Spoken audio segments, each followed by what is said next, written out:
Welcome back to the Sunshine Travelers podcast. Today's episode's a special one. It's not about a dream destination or a luxury getaway, but about the powerful impact that travel can have when it's driven by purpose. Today we're talking about a different kind of journey, one that involves hammers, teamwork, and a whole lot of heart. Melissa recently returned from Paraguay, where she joined a Habitat for Humanity build, helping to construct safe and affordable housing for a family in need.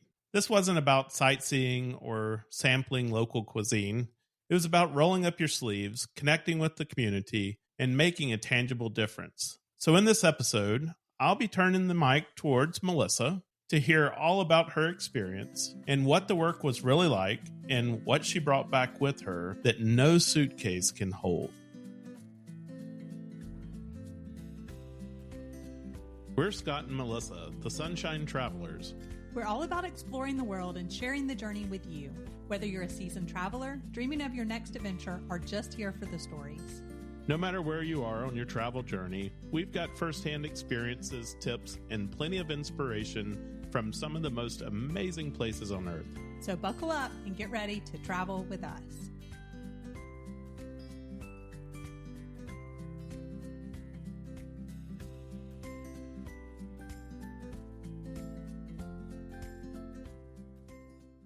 Well, Melissa, today the tables are turned just a little bit. You're usually part of the crew that is asking the questions along with me, but this time we're going to interview you. All right. Sounds good.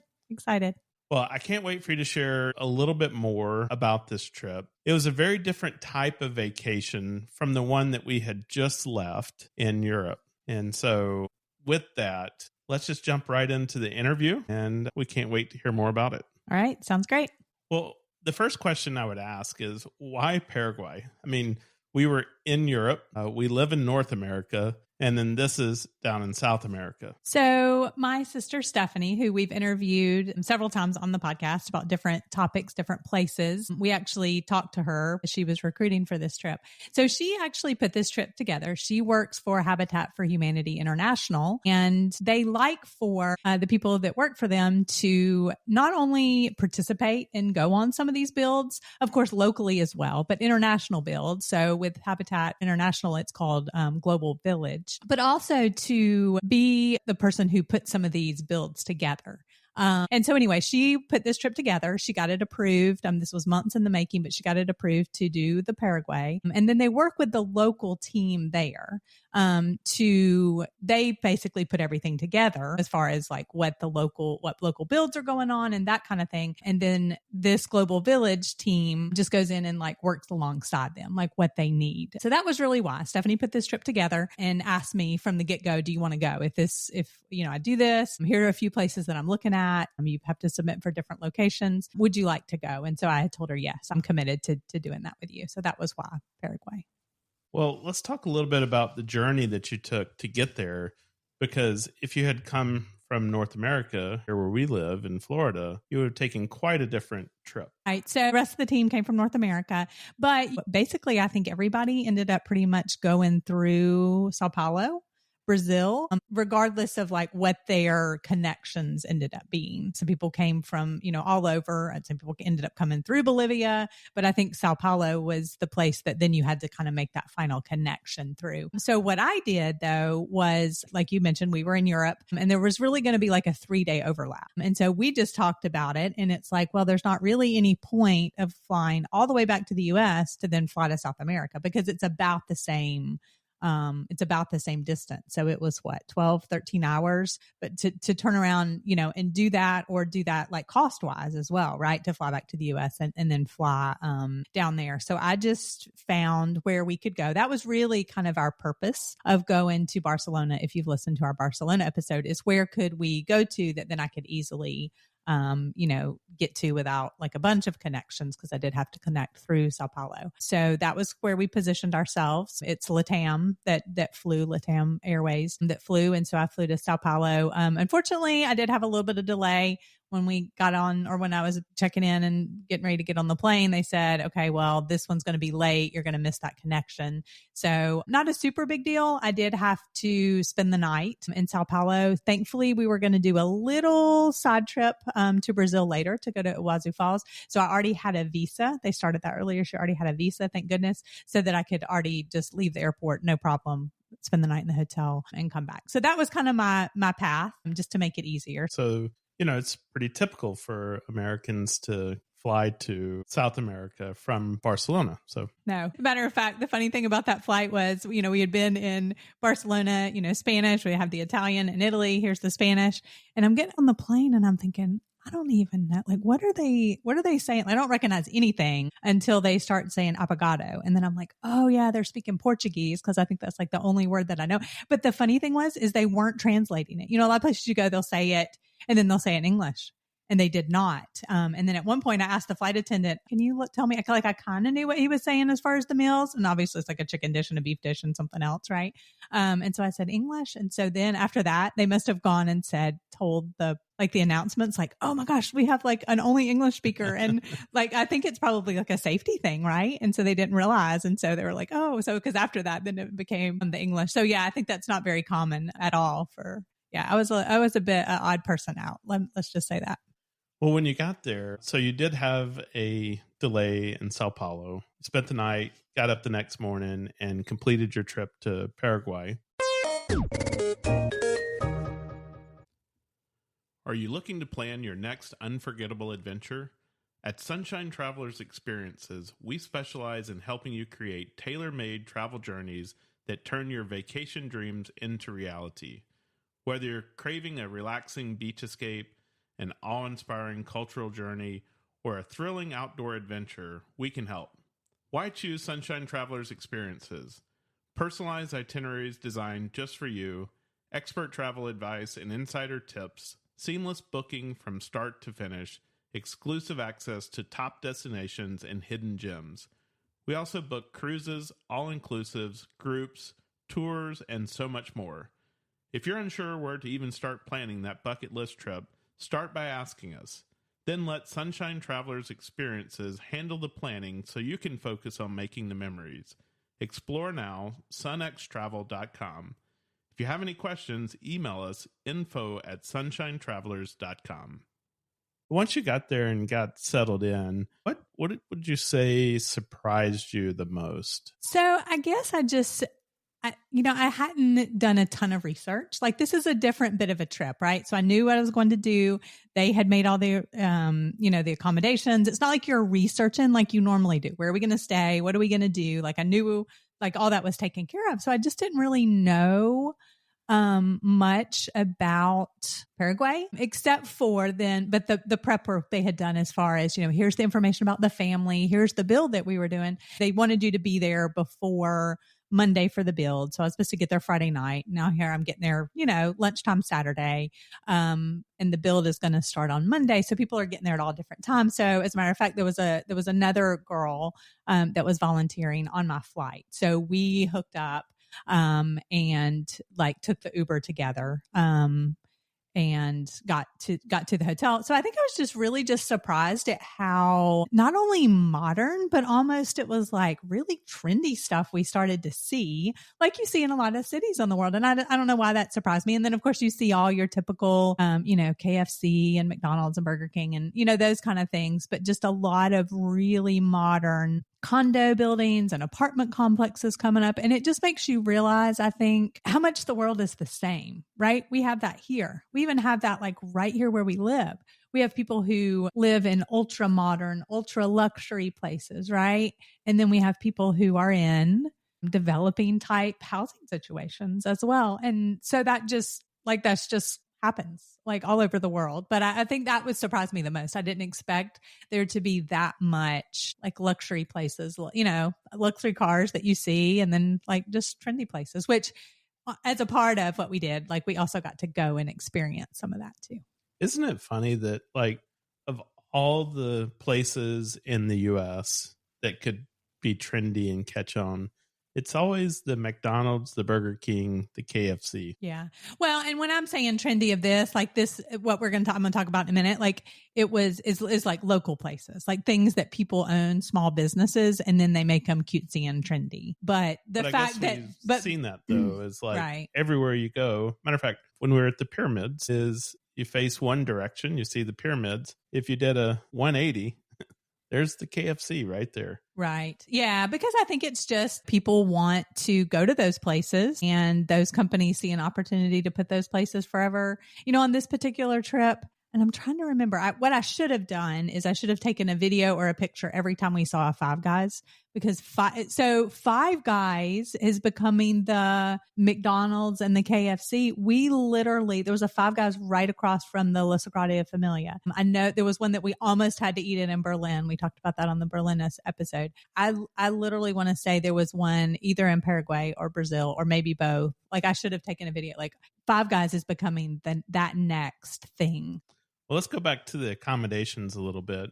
Tell us a little bit about the accommodations that you stayed in, and then kind of what was your daily routine while y'all were doing the build? It was just a little, like, I would say just like a mid-range hotel. It wasn't anything fancy, but it was nice and it was clean. It was actually very, very big. And as part of the build, you could opt to do a single room and pay like a little bit more. But I actually shared a room with one of Stephanie's friends that was on the build. And so, yeah, it was almost like the place where we stayed anyway. It was like everything was kind of encapsulated in a courtyard. They did have like a security guard out front. You came in, lobby, but it was like open air in the middle. They had a swimming pool and places where you could sit out. They had a little playground. And then we were actually on the second floor. They had stairs that you go up to the little rooftop and stuff like that. But it was just like basic accommodations inside, but it was like nice. We actually had 2 sinks in the bathroom, shower, like 2 beds, which like very European accommodations. It was like 2 twin beds that they could have pushed together for a king if you had wanted that, if you had 2 people that were together or something like that. So, but it's just very nice accommodations, and they cleaned it every day,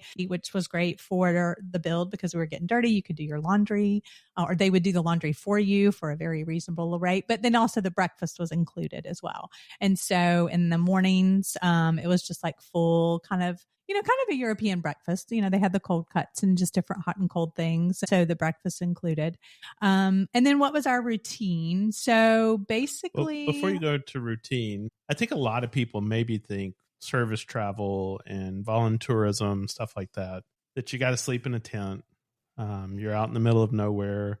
You have no facilities and those type of things. Yeah. So that's actually a good point. We were about 30 to 40 minutes, depending on traffic, actually from the build site. So the build was in a different town, and then in an almost a little small community as a part of that town. And so they want you to be in a place where there's going to be places for us to go out to dinner at night, to be in a safe place for visitors, and something a little bit more like I think what we're used to. We did have air condition. It actually, funny enough, so they are below the equator, and so it was going into their fall and then into the be going into their winter. It actually turned very cold there. So it had air condition. It had like the split units, air condition as well. So no, I mean, it was very nice. It wasn't anything luxury. I would say it was like a 3-star type of a place, but clean and very, just great accommodations. Now, I imagine there are some service projects that you might go on that do have more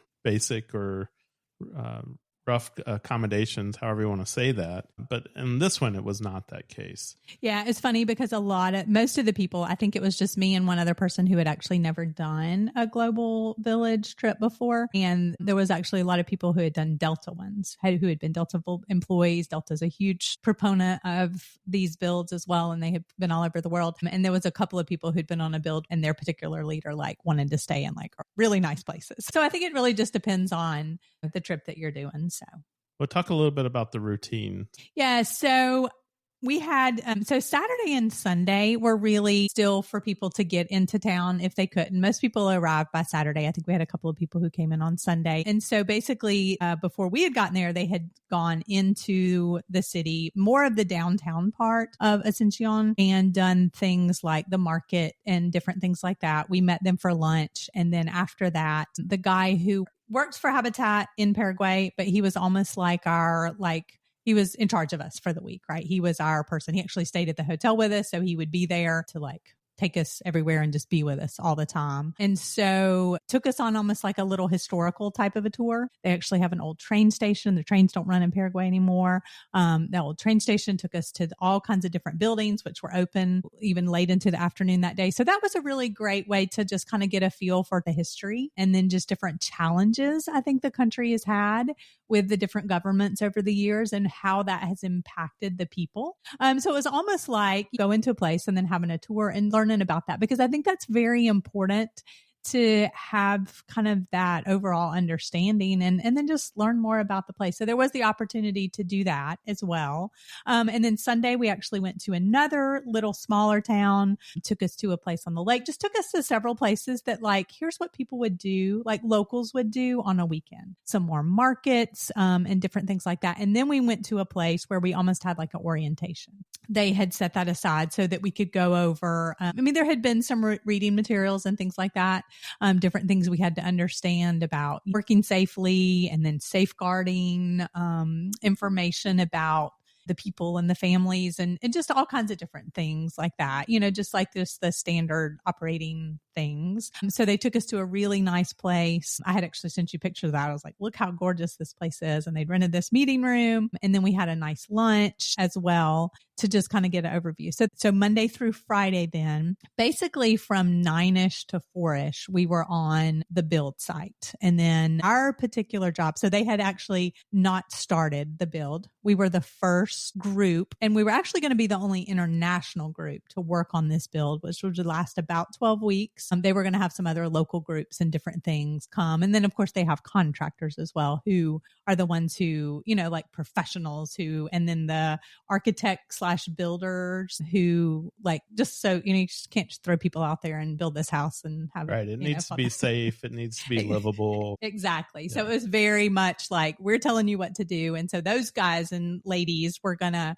work on that the rest of the time. And so basically that was, we just, whatever it was that they needed us to do that day. And so basically our job was to get the foundation within those 5 days, to get the foundation to where they needed it to be to do the next step. And when you say get the foundation ready, so they brought in like backhoes and equipment to do all that, or? No, absolutely not. So they did bring in supplies and materials with like big dump trucks, and they would dump it basically right at the street. But no, everything was manual. I will say that we did have a plug-in concrete mixer. And most of the people who had been at other builds were like, wow, like, because we've always had to mix the concrete by hand. So we did have a plug-in mixer. And then sometimes they would have like, they might go get some kind of power tool, but it was absolutely no equipment. So yeah, if things had to be moved, so they had some rain, and there was a couple of days that we had rain, and then they were going to have to bring in some like cleaner, drier fill dirt. So then all that dirt had to be literally toted out bucket by bucket. And then the concrete had to be mixed and toted in bucket by bucket. And the different bricks and stone, like big rocks, they had like a big rock delivery. That all had to be,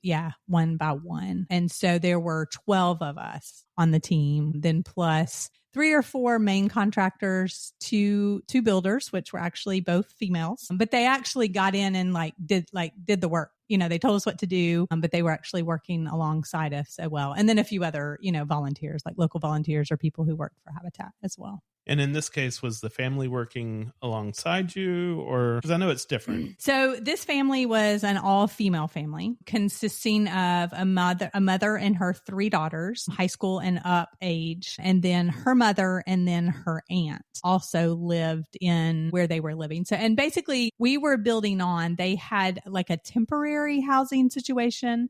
Habitat had actually built them a permanent bathroom a few years before. And so we were building the house or the foundation for the house in front of that. And then that would stay connected onto the back. So to answer your question is no, not directly, except for the mom did work outside of the home as a cook for somebody. And so she and her good friends that were neighbors who lived right close by actually prepared the food for us on site. So as a part of the contribution, because it is true that if you know anything about Habitat, it is true that they have to contribute in some way, or then family members have to contribute like so many hours and that kind of thing. So I think that was a way that they could do that. So we actually, again, we were told, because the people who had come forward, we were actually really blessed because they would fix us like snack type things, but like actually cook them. Then they would fix us lunch, and then they'd fix us another snack. But it was very neat because then we were eating very traditional, local, like what they would eat. Oh, that's cool. Would you say that there were any people in particular that left a lasting impression from this trip? Yeah. So first of all, the team was just phenomenal. Of course, Stephanie was the only one, my sister, that was the only person that I knew. She actually knew, I think, everybody else on the team, which was funny. So then just getting to meet like everybody else, and everybody else was also a solo traveler team member, except for there was one couple there who had done lots of builds together. But everybody else was like on their own. So everybody was really comfortable doing that, and then just kind of like hanging out with different people and then like just chatting with them. But then from the Paraguay side, oh my gosh, yes. So, Diego, who was like in charge of us for the week, he was just absolutely phenomenal, just to help and answer all our questions about anything, culture, all the things that he showed us, and then just kind of be in charge of everything. And he was just a phenomenal host, I would say.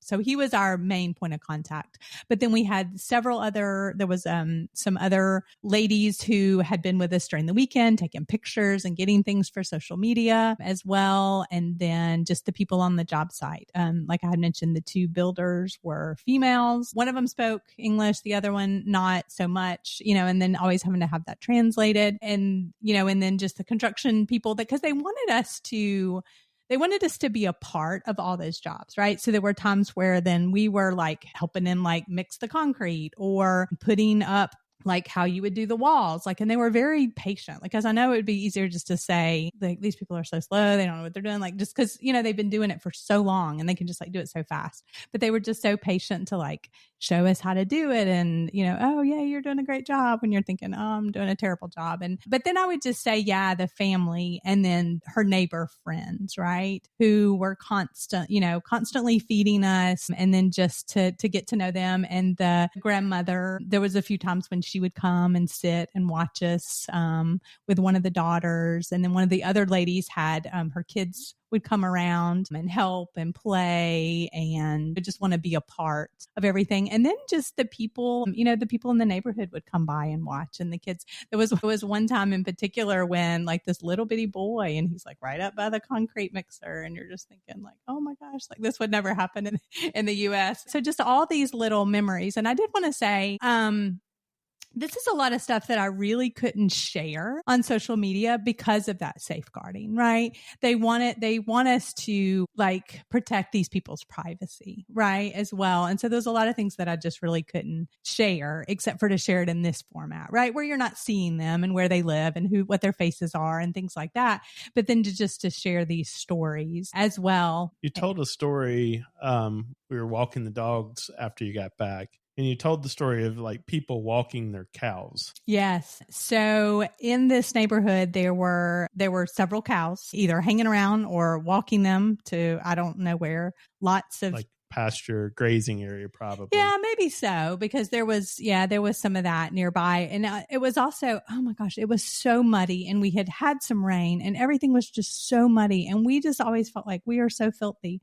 Our shoes are filthy and everything. And everybody and all the animals were so clean. And we were just like how are these dogs? Because there were also dogs and cats everywhere, and they would come around and look at us and just hang around. And I mean, no threat or anything like that, but they were so clean, and there was just mud everywhere. Or they would have on their white tennis shoes, a lot of Crocs, which was cute too. But they would have on their tennis shoes, and they would be white. And so they had a lot of meticulous pride in then keeping up most of the people, keeping up what they did. I think I was surprised at that too, along with, just being cows and chickens and, just just a lot of other stuff. So I think for me, it's just really thinking about the memories of our interaction with, we did have a couple of opportunities to help them with a couple of recipes and just different things like that. And then of course they would always greet. So in Paraguay, it's like a lot of other places in the world where you would greet with a kiss on each cheek, especially, female to female. And so just greeting people, when you would see them in the morning, and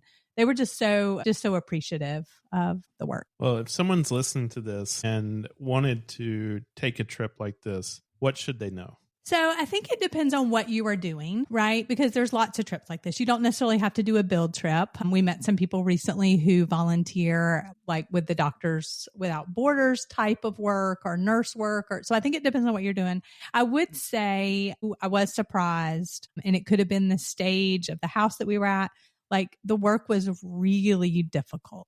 So I would just make sure that the work that you're going to be doing and the places you're going to have to walk and go, like you have the ability to do that. And there were definitely things that, you could do and take breaks. And we took a lot of breaks, and because the work was strenuous, but like literally carrying 1 or 2 completely full concrete buckets, or moving rocks, or being able to push a wheelbarrow. So I think that just making sure that before you make this effort, because you don't want to go, and be part of the team and really not feel like you can contribute in the way that you would want to be able to contribute. And so thankfully, everybody on our team was able to do that. And if not strenuous, like the entire time, able to find ways where they could fit in. But the work was really hard. The other thing that I would say as you were looking into researching these trips is just making sure that the work that's being contributed there is really helping and it's not hurting, I guess I would say. And so, for example, because Habitat International works with the local habitats, they are really just bringing in to complete the work that they are already doing, right? So they've already identified the families. They've already identified the projects. And so you're not doing things that don't do a lasting good in that economy, in that culture, in all of that. So I was just saying, like, just really research that and make sure you understand, the goals and then how they work with the local people, and making sure that it'll be a long-term positive for the people that you serve and the community that those people are a part of too. Well, I think that's great.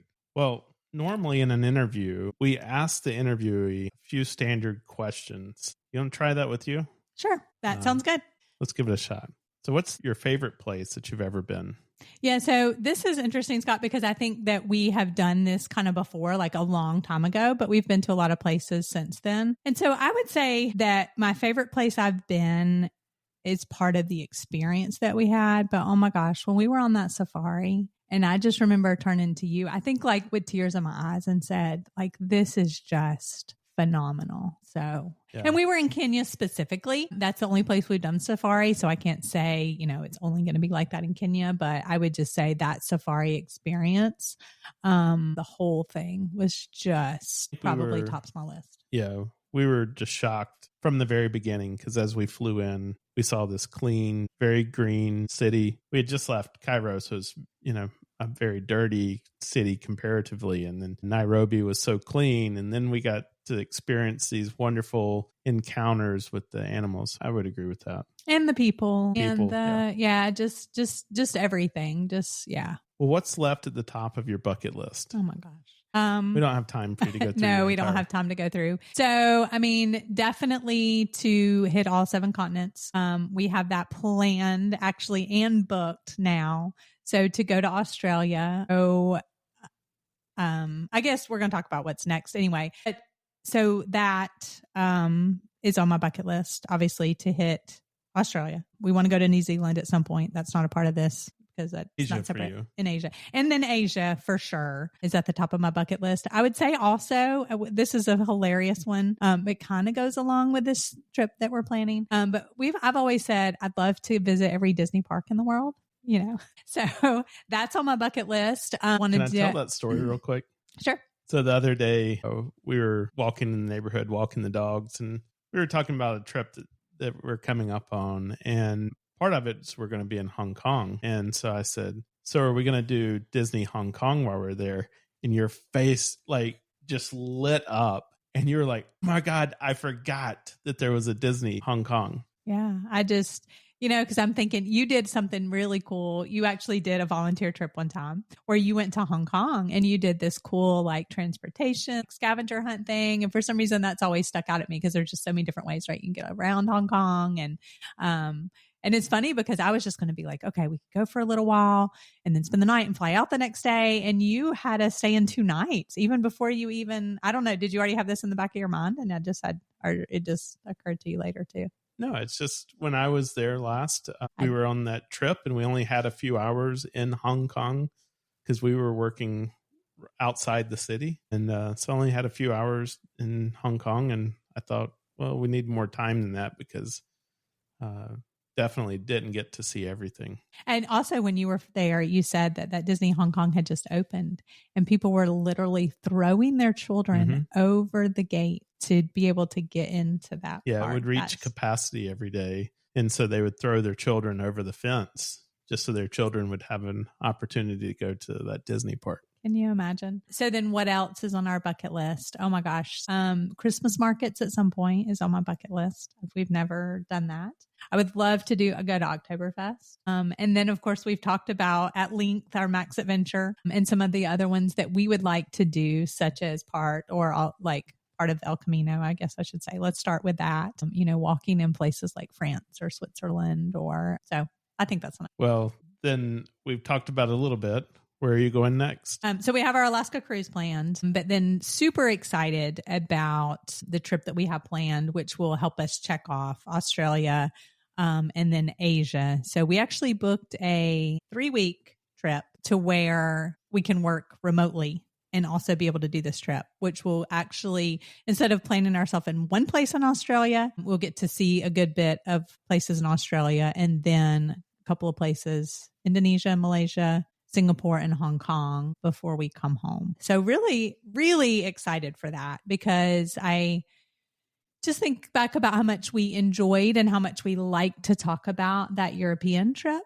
because it was like a hop on, hop off. What can we, what did we get to see? But then of course, this will give us a good bit of time to work our different, jobs and create some content and share that along the way instead of being like, rush. So we'll get to check a lot of boxes, I think, with that. If you're listening and have ever thought about joining a volunteer trip like this, maybe this is your sign. Whether it's with Habitat for Humanity or another organization, there are so many ways to make travel count for more. If you're interested in traveling with purpose, check out our episode 97, How to Travel with Purpose in 2025. Volunteer and service travel trends that we were talking about earlier this year. And if you're doing a service trip this year, we would love to hear about it. Email me, scott@sunshinetravelers.com, and let me know where you're going and what you're going to be doing. And just remember, the world is full of sunshine and surprises. Make 2025 the year that you explore beyond the familiar. That's a wrap on this episode. We hope it gave you some inspiration for your next adventure. If you enjoyed the show, we'd love for you to leave us a 5-star review on your favorite podcast platform. It helps others find us and keeps the travel conversations going. Don't forget to follow or subscribe so you never miss a new episode. And come hang out with us on Instagram or Facebook at Sunshine Travelers Podcast. That's Travelers with 1 L. Most importantly, share this episode with a friend. You never know, they just might become your next great travel companion.